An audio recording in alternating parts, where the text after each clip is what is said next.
Welcome to Oshawa. I haven't done much research for this vlog. In fact, I'm only here for an hour, but I figured I might as well give a tour for the first time that I've ever actually gone through the downtown of this community just outside of the east end of Toronto in the Golden Horseshoe. A little over 100,000 people that live here. However, it's seen better days in the past when an automotive manufacturing plant was outputting way more cars than it does today. Now Oshawa struggles to find a future beyond its industrial past, where it was a plant for GM and one of the most significant in North America. Was able to build a community around that manufacturing past, which unfortunately is not the reality today. In the current economy, the plant does not produce as many jobs and as many cars as it once did.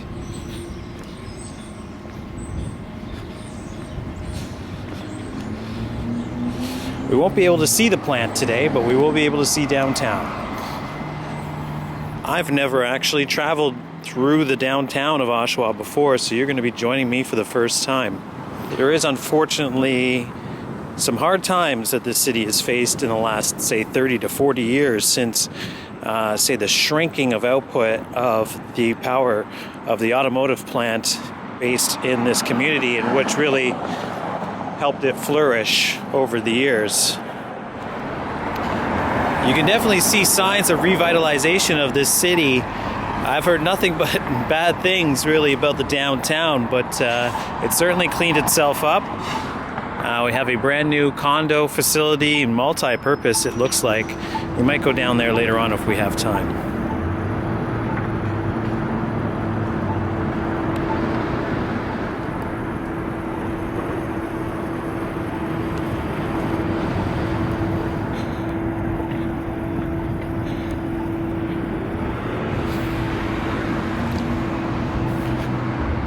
I have had one prior visit to this town, and that was to go to an Oshawa Generals OHL game, which was located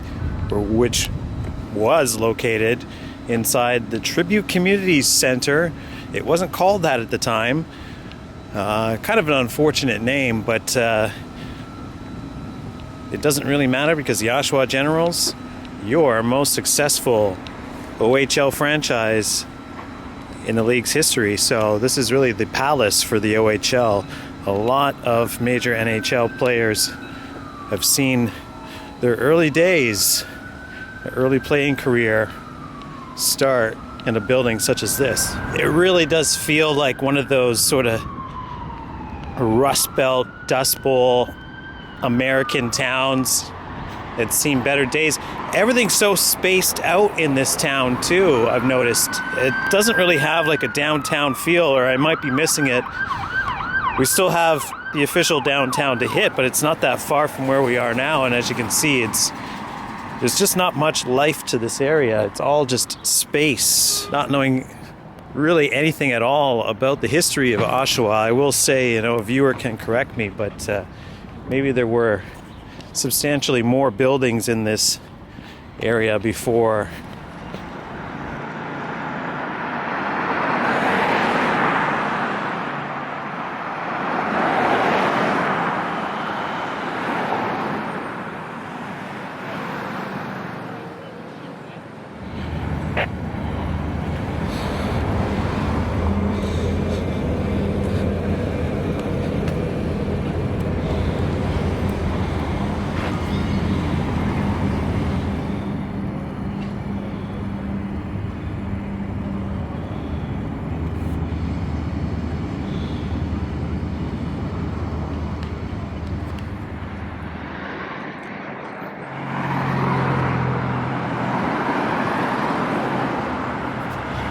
To the left of us, we have the McLaughlin Public Library, and considering that I started this tour at the McLaughlin building, the McLaughlins clearly had a lot to do with the development of Oshawa, or the success of it in its former years.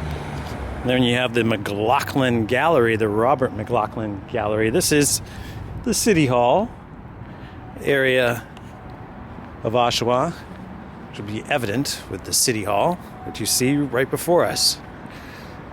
Almost a perfect shot. just one Ford in the shot.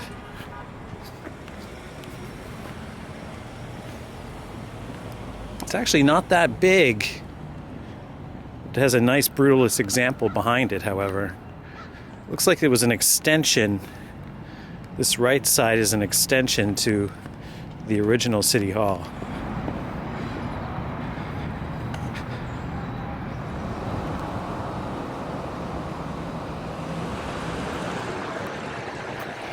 It's on the other side of a bridge here now, on the other side of the gallery, oddly enough, and you feel like you're in Muskoka all of a sudden.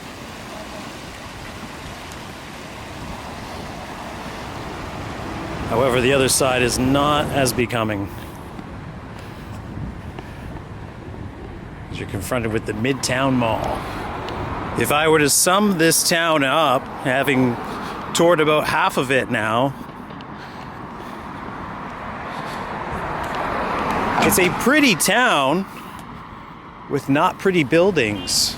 Just beyond the bridge here and the park on the other side, there are several dozen gentlemen getting up to, well, it's a gentleman's club, I'd say, in the park.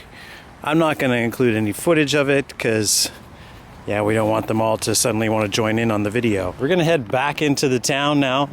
There's a lot of language learning centers. Security is popular as a profession, let's say, in Oshawa currently. Yeah, it's very unfortunate. You even have public works buildings like this, which used to be I would say clearly it used to be a high school of some sort or an elementary school, because it certainly looks like that in design. And understandably, they've moved on, but there has been investment in some improvements, including this play center, which is now just seeing better days and really is kind of reflective of where these towns in Ontario's Rust Belt are in their life.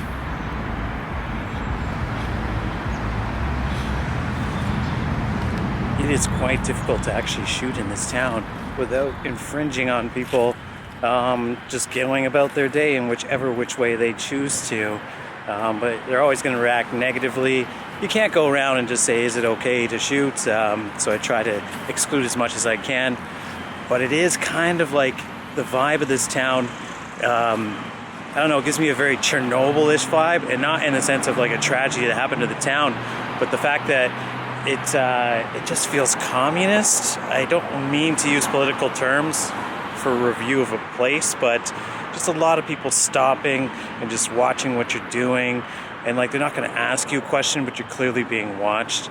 It's an interesting community, or at least some of North America's most successful communities.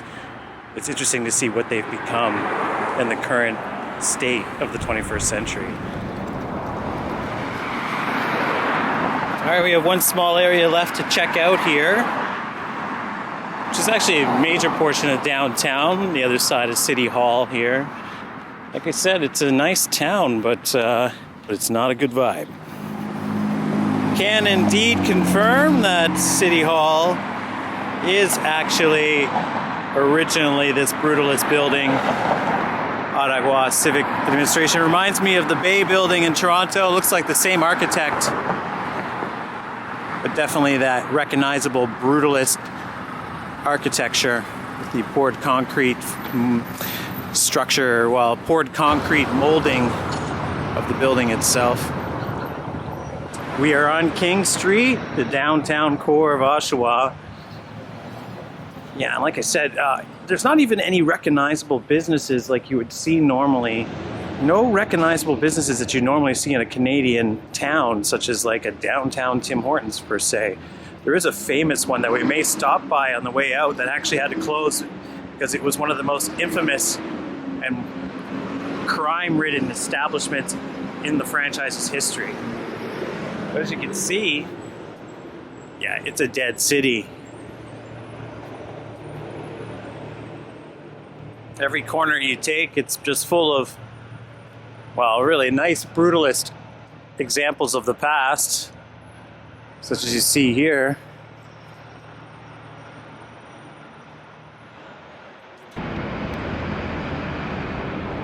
This is clearly a bus terminal from the past. It's no longer being used. I'm not sure where people get buses nowadays, but it's no longer here.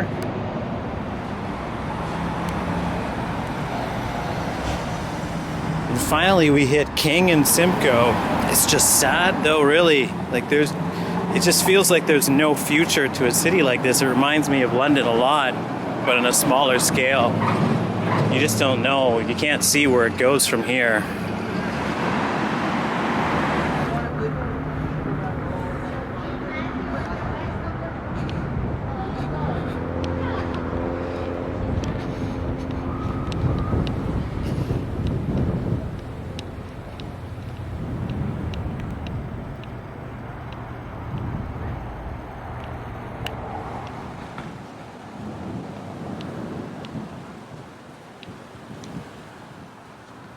Indeed, it appears it's a battle for Oshawa to find its future in the shadow of its armory, one of the best preserved buildings of its past.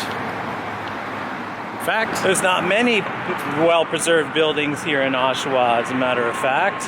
If it did have a past, it's certainly not too evident with this quick stroll going through town. What is the future of this city? I don't know. I certainly don't have really any incentive to come back to it. It's one of the more forgotten towns of, say, the Greater Toronto or Golden Horseshoe area, and one of the lesser known ones. Part of the reason why I'm doing this vlog. But it's certainly not one that's welcoming to any type of tourism, I'll say that much. But if you like brutalist architecture in that period of Canadiana history where many large projects and builds were being built, then you certainly got this example to look into.